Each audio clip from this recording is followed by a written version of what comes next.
What's going on, woodworkers? Welcome back to another video, and this time we're actually going to work on the dresser. So pretty cool. We're going to be trying out a couple new techniques that I've never done, but I wanted to give you some tips and tricks on things that I've learned, and I'll just jump right into it. So today we're going to start assembling the side panels for my son's dresser, and so to do that we have to take these rails and stiles that we cut, which look similar to this. Sorry, that's super not professional. Anyways, looks similar to this, right? So this is a stile and this is a rail. So they fit together like this, right? And we've been talking a lot on this channel about joinery. So what type of joinery are we going to use for this one today? So we're going to use a tongue and groove style system. So we'll cut a groove into this piece and then a tongue into this piece. And they'll fit together sort of like a puzzle piece. And then so that assembles kind of the frame of the piece. And what does that actually look like, right? So I'll come a little bit closer to you so you can see. So this is a tongue, right? I've gone ahead and cut one rail here. Yeah, I believe that's correct. So this is a tongue, and then a groove looks like this, right? So it's a groove in the wood, and then they just slide together like that and then fit. So these were not cut the same. I was doing some experimenting and testing prior to starting this video, so that's why they don't line up super perfectly, but hopefully they will. So some other things, like I told you guys, if you stuck around long enough, you would see my wood shop an absolute mess, and it is, right? I've been doing so many different projects, lots of experimenting, so I went ahead and did the panel glue up, which I don't think you can see, but it's behind me back there for the top of the dresser, and that was pretty wild. Biggest glue up I've ever done, biggest panels I've ever assembled, all that kind of stuff, but it turned out flat, and the seams are okay, not perfect, but pretty good, so I'm happy with that. The techniques we're going to be doing today is we're going to be cutting those tongue and grooves with the router table, like I mentioned, and then we're going to be trying to cut a rabbet into the panel that actually goes into the frame, and I'll show you all that, what that looks like. Some things that I do want to talk about, though, are routers. So we haven't really talked about routers on the channel before, besides me mentioning in some of the videos that I've made about, like, hey, I have this tool. So we talked about your fixed base and your plunge base router, a higher horsepower router that might give you both, like my DeWalt, and then we have our trim routers, right? And so I have both of those. And then the third kind of option we have is a router table. So a router table is this giant thing that you see here. And I'm just going to go ahead and reposition the camera so we can see a little bit better what I'm talking about. Okay, so a router table. What is it and why do we have it? So a router table is basically a fixed station on which a router is connected. Some router tables will come with a built-in router. Some, like this one, are interchangeable with different routers. And it provides two references, the flat surface and then the fence, to put pieces against to cut special cuts into them. That's like a very rudimentary way to explain that, but it's kind of the best way, right? If you can imagine a router, especially like a handheld router, something you'd hold, if I tried to cut a straight groove in that thin piece of wood, 3/4 inch, right, there's no way that I'd be able to get it straight, or I don't even know if I'd be able to do it. So that's why we use a router table. So this router table is the BOSCH. It's almost like this is a review for this video or for this product because I've never used it before, and I just bought it for this product. So I went with the BOSCH from Harbor Freight. Sorry, not from Harbor Freight, from Menards. You can get them at Home Depot, Lowe's, etc. And I got it because it's interchangeable with other routers. So you don't just have to have a BOSCH router, and it gives you a bunch of accessories like feather boards and some other pieces that you'll see here. It's got pretty good dust collection, honestly, now that I've been using it for a little while today. And it's a cast iron surface, and so it's strong and it's sturdy, and I like it. It's pretty easy to set up. It took me about an hour, including getting my router set up there. I've got the larger DeWalt set up to it right now. And yeah, that's pretty much it. So the other thing with routers and router bits, we have our router bits. I just said that twice. I'm totally aware. So this is a tongue and groove system, right? So you can buy all kinds of these. This is just the one that I went with. It was the cheaper set on Amazon, and I got the cheaper set because I didn't know how it would work, and I didn't want to spend $100 on a router bit set, 2 router bits, right, before knowing that this was the route that I was going to go. And so it's a two-piece system, and it needs to be, right, because you have to cut your tongue and you have to cut your groove.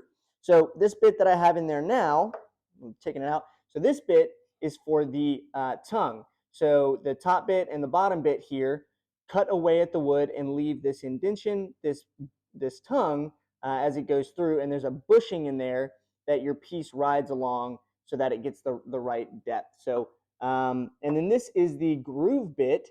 So there will be a 1/4 inch on the bottom and a 1/4 inch on top, and this cuts out a 1/4 inch slot or groove in your piece. So I'm just thinking as I'm doing this, I could probably use this for the rabbet instead of the way I was going to do. So more to follow might be doing that.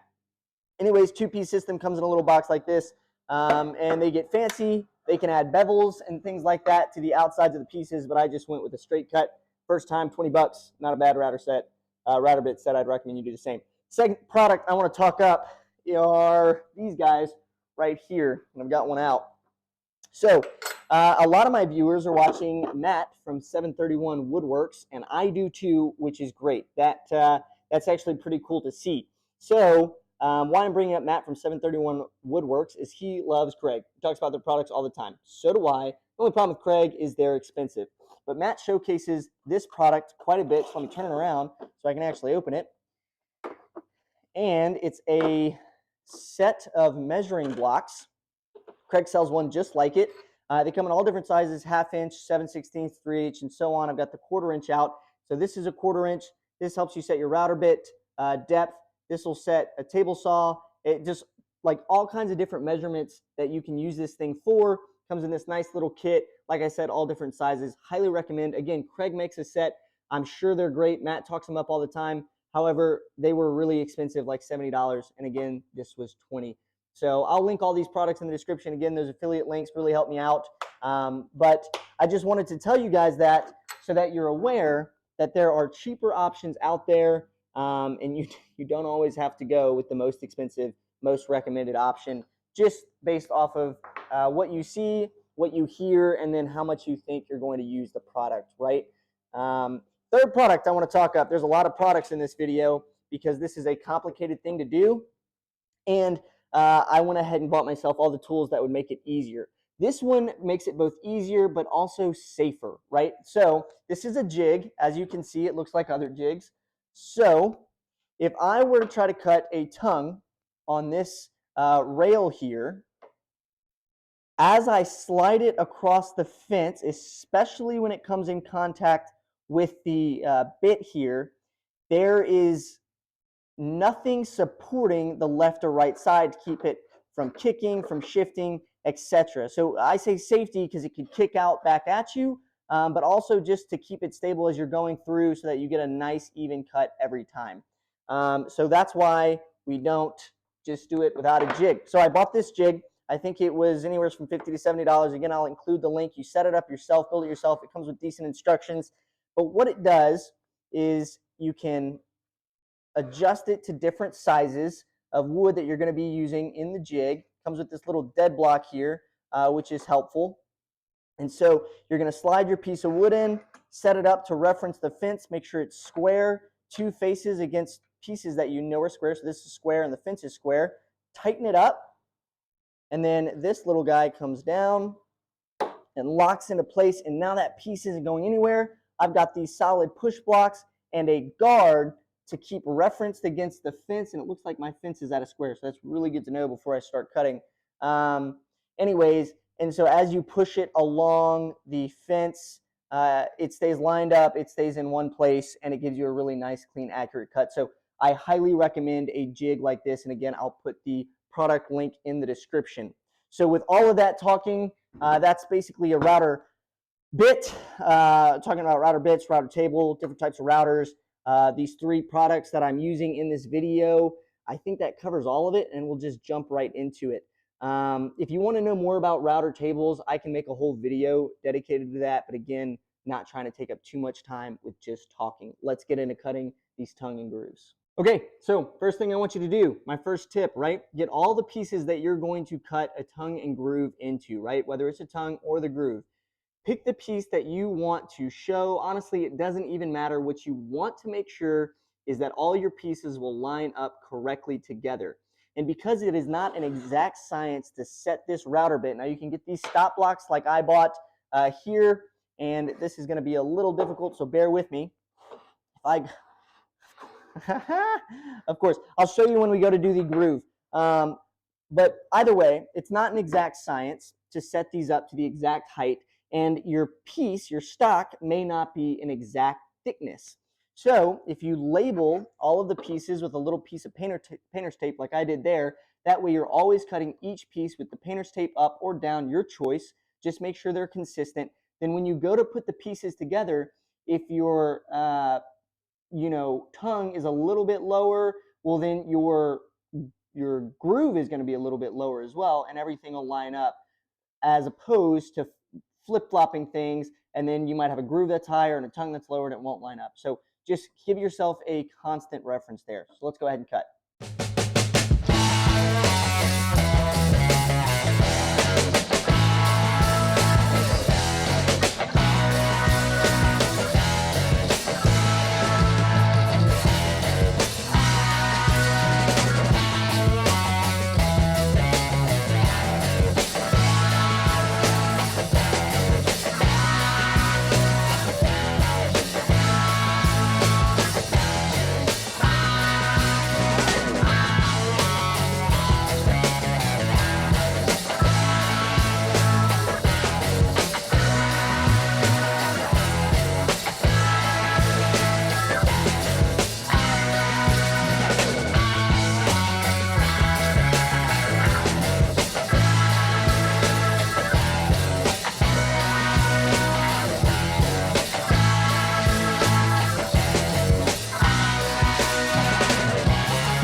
Okay, so all my rails and stiles cut here. You'll see that they're not exactly perfect, clean cuts, and I don't blame that at all on my technique or the router table or the planer.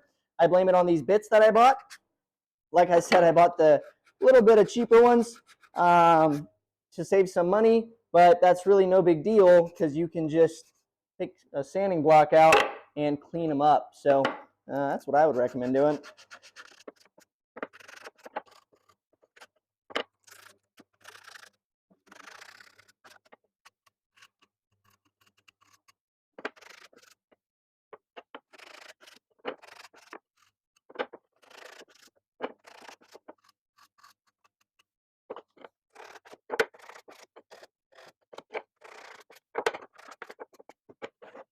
There you go, all clean.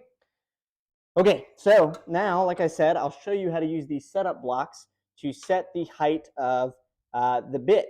And so what you might have noticed from the tongue cuts is that since we had it on a jig, it added about, I don't know, it looks like a ½ inch maybe of clearance to where the bit sat.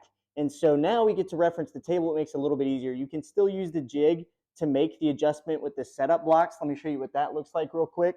So what I did is I just threw the fence aligned, and then I ran this underneath the other bit so that I knew where it needed to sit. So you just reference using the setup blocks to whatever your piece of stock is on. So anyways, I want the top of the blade of this bit to be at the top of this 1/4 inch mark. And so actually this is the groove, and so I want it to sit right on top. So I'm going to leave that there right under one of the blades, and I'm just going to lower it until it sits right on top. There you go. It went up just a little bit, come down. There you go. Yeah, lock it in place, and I'm able to slide that through nice and easily without it catching. So that's how I use the setup block. Now I know it's 1/4 inch. We'll be good to go. Okay, so now we've got our router table set up for the groove, right? So I've got the other bit in there, and you'll notice some other accessories. So these both come with the BOSCH router table, which I really appreciate BOSCH including these. This is a feather board. You get 2 of them, so you can mount another one over here. I can't dig out the pieces, the little tools that you need to mount it to the T-track here, so I'm going to just go without.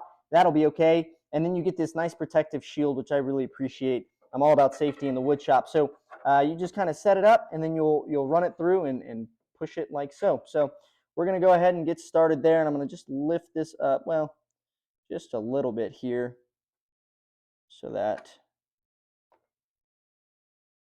we don't catch ourselves. There we go. There we go. All right, let's get started.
All right, now let's see how we did.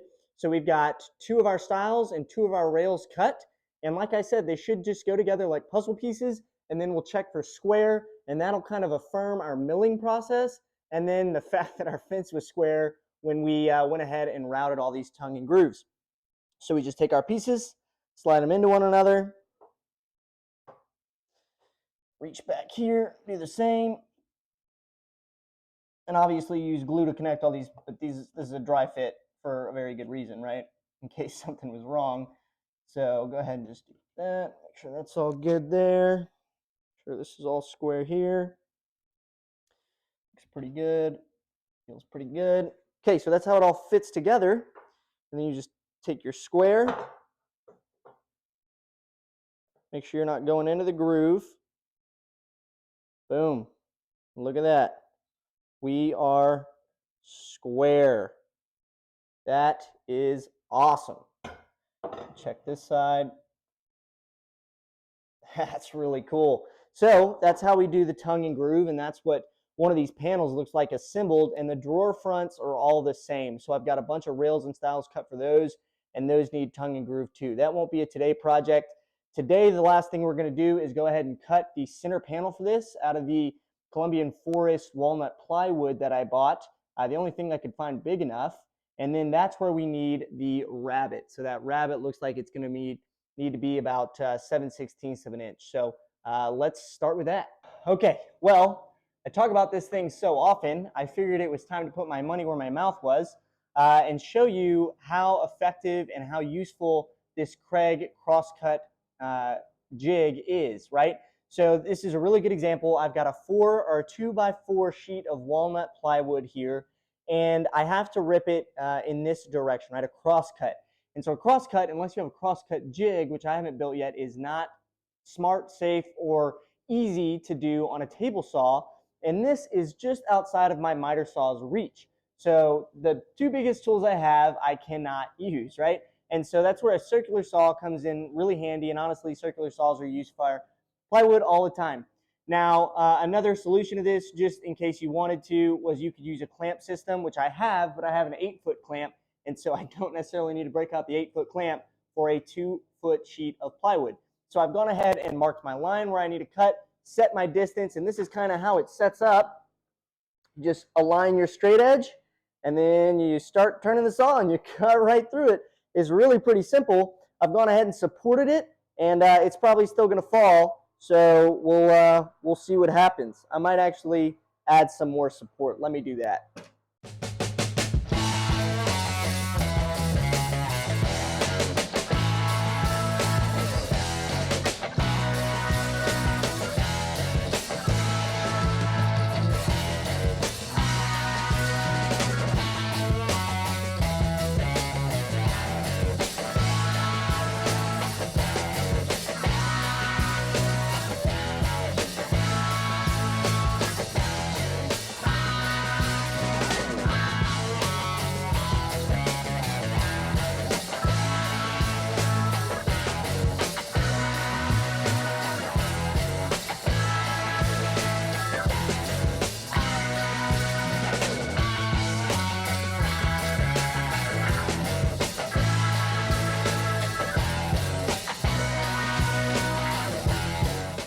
All right, so I'm kind of just going to go for it. I've got my panel piece here cut out to correct dimensions, more or less. We'll see how that works out for me.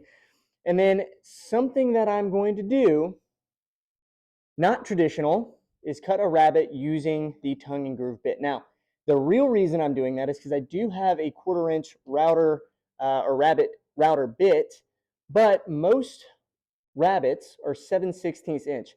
That rabbet bit I have is not, which is surprising. I thought that would be a standard one, but this tongue and groove does not cut a 7/16 inch groove. It cuts a 1/2 inch or 8/16. Yeah, I think that equals a 1/2 inch. Correct me if I'm wrong. But anyways, and so to keep it uniform, I'm going to do my best to use this. And you know what? We're just going to go for it and see what happens and see if I end up buying more plywood. Stay tuned.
Okay, so we had a little bit of a blowout with our router. That was a little scary.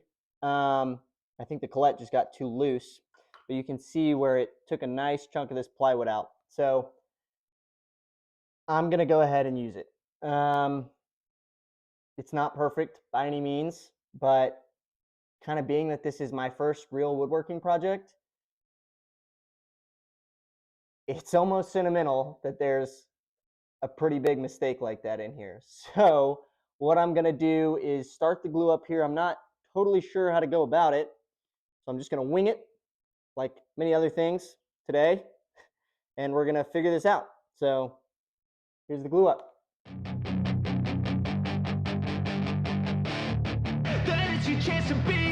Hey kid, don't ever let them get inside your head. They'll tell you what to do in life instead of everything you know that you could get. Don't let them guide your life towards regret. I'll fight for what I love with every breath. My past is filled with things I won't forget. I use them all to push me to my best. So treat the worst of times just like a test. If only I could go back in time, I'd tell myself that everything will end up alright. Just push yourself, test yourself, figure out what you like, and find your limits, don't be rigid, always work towards a prime. Surround yourself with open minds, people can change your life. A few friends with intent can help you feel alive. Find a passion, take some action, and with a little time, just be patient, make a statement, try to enjoy your life. They'll try to kick you while you're down, They wanna rise up while you drown. They wanna fill your head with doubt. They're silently scared that you'll figure it out. I'll make it look like I'm losing. Won't bother hiding my bruises. And when they finally think you're wounded, then it's your chance to be ruthless.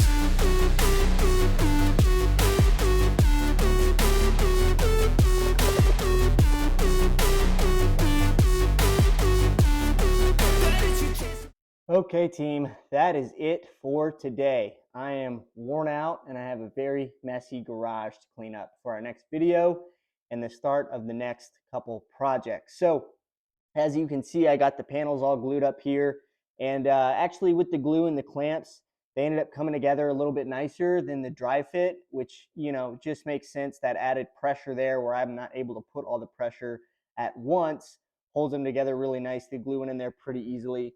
And then the chunk of wood missing there is not horribly noticeable, but like I said, a little bit sentimental, just to be able to remember where I came from, right? Given that this is my first time doing any sort of tongue and groove, even using a router table, which can be daunting, especially given that the router bit did fly out. Safety A+ to BOSCH for that little guard by the router bit. I highly recommend everybody use that if they have a router table, because it probably saved my chest cavity today. Anyways, hopefully you guys learned something, right? If you have any questions about how to do the tongue and groove, what sort of bits I used, anything at all, feel free to ask. And then the rabbet that we cut, a little non-traditional, a way to do it though with the router table. Another way would be with the table saw. So I'm going to link a video in the description to a guy that I like to watch as well, who goes through a bunch of different ways to cut rabbets in a bunch of efficient ways and various ways for, you know, whatever tools you may or may not have in your wood shop, right? So yeah, this has been 5 o'clock Woodshop. Thanks for watching, guys. See you next time.